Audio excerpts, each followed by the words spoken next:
منا کی وادی کے اندر کائنات کا ایک انوکھا باب رقم ہوتا ہے. یہ بھی امتحان ہے حضرت ابراہیم خلیل اللہ کا. اس خاندان نے قدم قدم پہ امتحان دیے. پہلے اولاد نہیں ہے، یہ صدمہ سہا. پھر اولاد ہوئی تو کہا وادی غیر ذی زرع میں چھوڑا. اللہ کا حکم مانا اور وہیں اپنی اولاد کو اور اپنی زوجہ کو چھوڑ چلے آئے. فلسطین میں آ کے آباد ہو گئے. فلما بلغ معہ السعی، قرآن بتاتا ہے جب وہ چلنے کے قابل ہوئے. ایک روایت میں 7 سال 8 سال یا 9 سال عمر، بعض نے بلغہ سے بلوغت کی عمر مراد لی ہے. اب حکم ہوتا ہے جاؤ ملاؤ. لیکن یار میں جدہ گیا تو وہاں ایک دوست کے ہاں ٹھہرا، تو اس گھر کے اندر کھلونوں کی بوریاں تھیں. تو میں نے اس کو کہا کہ آپ یہ کوئی کاروبار کرتے ہیں؟ تو اس کا دوست بھی تھا ساتھ، تو وہ مسکرا کے کہنے لگا کہ یہ کاروبار نہیں کرتا، بڑی دیر کے بعد اللہ نے اس کو بیٹا دیا ہے. تو اب یہ پاکستان جا رہا ہے، تو جب بھی بازار جاتا ہے 10-20 کھلونے خرید لاتا ہے. تو یہ کتنی بوریاں کھلونوں کی بھر گئی ہیں، تو یہ بک کروائے گا، ایسے تو نہیں اتنے جا سکتے.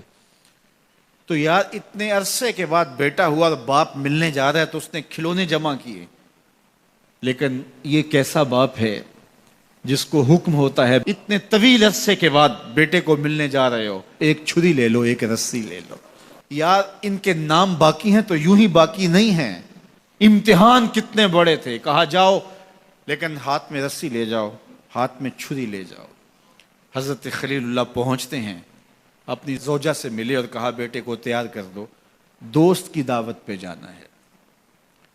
مانگ سجا دی جاتی ہے، بیٹے کو نئے کپڑے پہنا دیے جاتے ہیں. اللہ اکبر. بیٹے کو لے کر نکلے.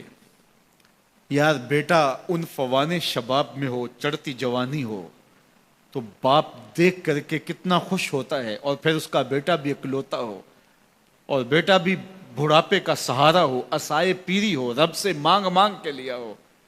اور پھر بیٹا بھی وہ جس کی پیشانی میں محمد کا نور چمک رہا ہے. ایسا بیٹا تو چہرے کی بلائیں لینے کو جی چاہتا ہے. لیکن حضرت خلیل اللہ اللہ کے حکم پہ اس بیٹے کو ذبح کرنے کے لیے ہاتھ میں چھری اور رسی دبائے منا کی وادی کی طرف بڑھ رہے ہیں. شیطان نے سمجھا کہ اس سے نازک مرحلہ اس خاندان پہ نہیں آ سکتا. حضرت حاجرہ کے پاس پہنچا. پتہ ہے شہزادے کدھر گئے ہیں؟ کہا ان کے باپ لے گئے ہیں دوست سے ملاقات کروانے کے لیے. کہا نہیں، وہ ان کو ذبح کرنا چاہتے ہیں. کہا سوچ کے بات کر، وہ باپ ہے ذبح کرے گا؟ کبھی باپ بھی بیٹے کو ذبح کرتا ہے اور بے قصور ذبح کرے گا؟ میں جانتی ہوں کتنی آہ سحرگاہی کا نتیجہ ہے وہ بیٹا. اللہ سے کتنی رو رو کے دعائیں مانگی اور وہ فرزند ملا. کہا وہ اللہ کا حکم سمجھتے ہیں. تو حضرت حاجرہ نے کہا ظالم تو کہیں شیطان تو نہیں؟ اگر رب کا حکم ہے، میری گود میں ایک اسماعیل ہے، کاش 1000 اسماعیل ہوتا، راہ خدا میں قربان کر دیتی. اسماعیل علیہ السلام کے پاس شیطان پہنچ رہا. اسماعیل پتہ ہے تیرے باپ تمہیں کدھر لے جا رہے ہیں؟ کہا کہ کدھر؟ کہا کہ وہ ذبح کرنے لے جا رہے ہیں. کہا تم سوچ کے بات کرو. ان کی آنکھوں کی چمک نہیں دیکھی؟ میری طرف دیکھتے ہیں تو لگتا ہے کہ ان کی آنکھوں سے شہد ٹپکتا ہے، اور وہ مجھے ذبح کر دیں گے. کہا اللہ کا حکم سمجھتے ہیں. کہا اچھا. کہا ہاں. کہا اسماعیل کے وجود میں ایک جان ہے، کاش میرے ایک ایک بال میں جان ہوتی اور راہ خدا میں قربان کر دیتا.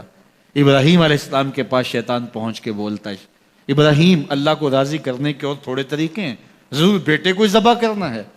تو وہ بھی کنکر اٹھا کے مارتے ہیں اور شیطان کو راستے سے ہٹا کے منزل کی طرف بڑھتے ہیں. قرآن نے وہ سارا منظر بیان کیا ہے. فلما بلغ معہ السعی، باپ بیٹے کے پاس آیا اور کہا بیٹا میں نے خواب دیکھا ہے کہ میں تجھے ذبح کر رہا ہوں. فانظر ماذا تری، بتا تیری رائے کیا ہے. بیٹے پر سختہ طاری ہو جاتا، آنکھیں پھٹی کی پھٹی رہ جاتی. باپ کیا بول رہا ہے؟ لیکن یہ فیضان نظر تھا یا کہ مکتب کی کرامت تھی. سکھائے کس نے اسماعیل کو آداب فرزند. اللہ اکبر. فرزند ہو تو اسماعیل ذبیح اللہ جیسا. فانظر ماذا تری، بتا تیری رائے کیا ہے. بیٹا خاموشی اختیار کر لیتا. السکوت من الرضا، تو سکوت بھی رضا سے ہے، اس کی خاموشی بھی رضا مانی جاتی. اور جب اس طرح کی سراسیمگی کی کیفیت ہو تو خاموشی ہی رضا ہوتی ہے. بیٹا کہتا ٹھیک ہے آپ ذبح کر لیجئے. یہ بھی امتثال امر ہوتا، لیکن بیٹے نے 2 قدم بڑھ کے بات کی. بیٹے نے کہا یا ابا تفعل ما تؤمر ستجدنی ان شاء اللہ من الصابرین. ابا جان ذبح کیا ہے، جو کرنا ہے کیجئے. یہ نہیں کہا یا ابا تذبح، ہاں ابا جی ذبح کر لیجئے. ذبح کا جواب ذبح سے نہیں دیا، بلکہ کہا یا ابا تفعل، اے ابا جان کیجئے، ما تؤمر، جو بھی حکم ہو. ذبح کیا، جو بھی کرنا ہے کیجئے. رہی بات میری، یہ کام آسان تو نہیں، لیکن میرے اللہ نے چاہا تو صبر کر کے دکھاؤں گا. منا کی وادی ہے، باپ اور بیٹے دونوں نے طے کر لیا. باپ ذبح کرنے پہ راضی ہے، بیٹا ذبح ہونے پہ راضی ہے. یار اسلام من مانی کا نام نہیں ہے، اپنے خواہشات کو پورا کرنے کا نام اسلام نہیں ہے، اپنے آپ کو مالک کے سپرد کر دینے کا نام ایمان ہے. اس کا نام اسلام ہے. یہاں دیکھیے فلما اسلما، جب دونوں نے طے کر لیا، دونوں راضی ہو گئے. باپ ذبح کرنے پہ راضی ہو گیا، بیٹا ذبح ہونے پہ راضی ہو گیا. وَتَلَّهُ لِلْجَبِينِ، اور باپ نے بیٹے کو پیشانی کے بل لٹایا. قرآن نے وہ سارا منظر بیان کیا ہے. اس پر مفسرین کے 2 قول ہیں. ایک یہ کہ الٹا لٹایا تاکہ کفا سے ذبح کروں، گردن کے پچھلے حصے پر چھری رکھ کے ذبح کروں گا، منمونہ چہرہ میری آنکھوں کے سامنے نہ ہو اور میرے دل کے اندر کوئی جذبہ رحم نہ جاگے جس سے اللہ کے حکم کی تعمیل میں دیر ہو جائے. اور دوسرا معنی یہ کیا کہ آپ جانور قربانی کے لیے ذبح کرتے ہیں تو اس کی گردن کو بل دے کے اس کی پیشانی کو زمین پہ لگا دیتے ہیں تاکہ یہ رگیں تن جائیں اور ذبح کرنے میں آسانی ہو.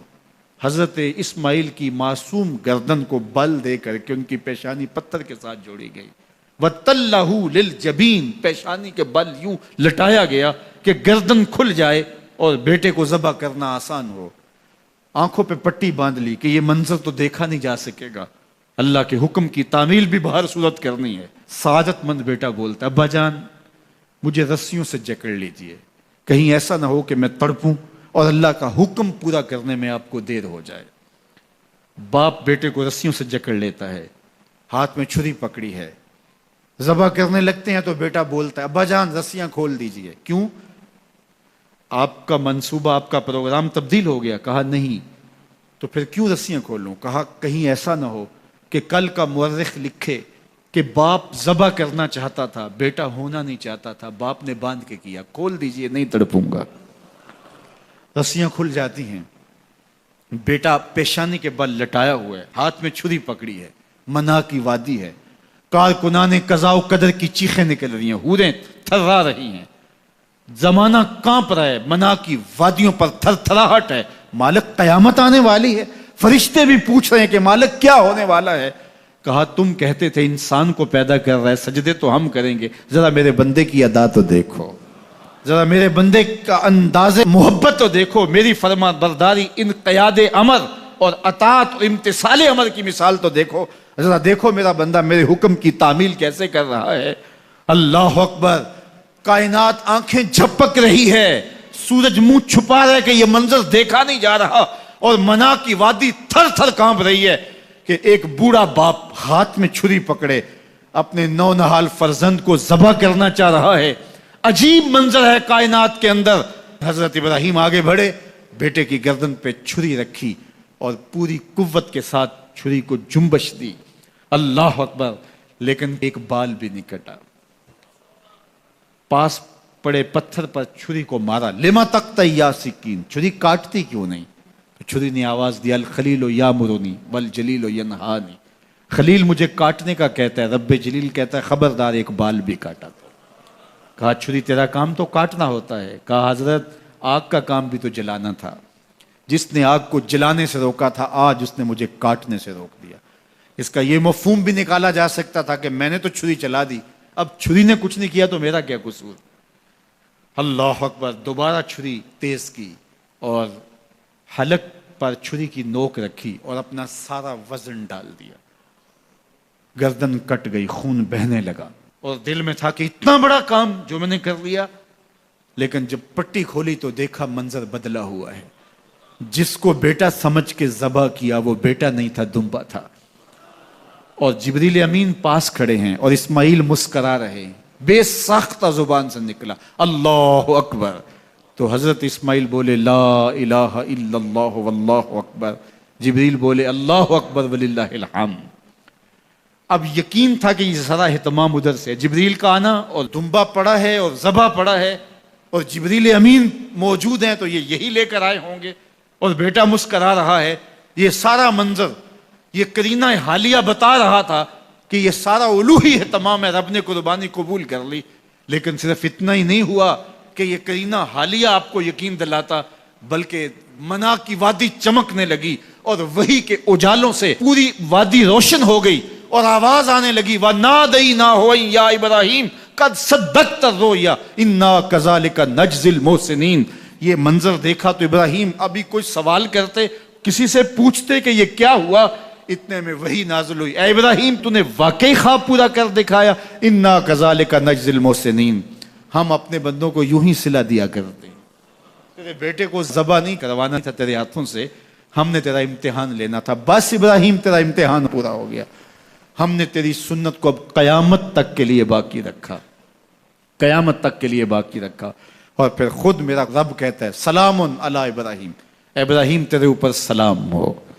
اللہ اکبر۔ منا کی وادی کے اندر حج کے موقع پر 40 لاکھ حجاج ہیں، تو کچھ شیوخ عرب کے اور باقی عمراء مخیر سعادت مند لوگ 100 قربانیاں بھی پیش کرتے ہیں، تو کروڑوں قربانیاں منا کی وادی میں ذبح ہو رہی ہوتی ہیں اور حدود حرم میں، اور بے ساختہ زبان پہ نکلتا ہے سلام علی ابراہیم۔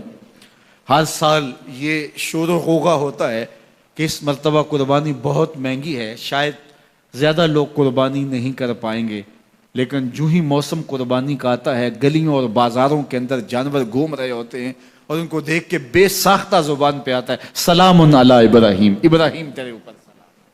تو یہ کتنا بڑا امتحان تھا، کتنی بڑی آزمائش تھی، لیکن اس آزمائش سے سرخرو نکلے، نمبر بھی پورے 100 حاصل کیے، کامیاب اور بامراد اور کامگار ہوئے۔ آج ہمیں اس سنت کو باقی رکھ کر کے ہمیں وہ یاد تازہ کی جا رہی ہے کہ میرے ایسے بندے کہ جو میرے حکم پہ اپنی سب سے عزیز چیز بھی قربان کرنے سے گریز نہیں کیا کرتے۔ ہمارے ایک بزرگ فرمایا کرتے تھے کہ ہر بندے کا ایک اسماعیل ہوتا ہے، جب تک وہ اپنے اسماعیل کی گردن پہ چھری نہیں رکھتا رب کا قرب نصیب نہیں ہوتا۔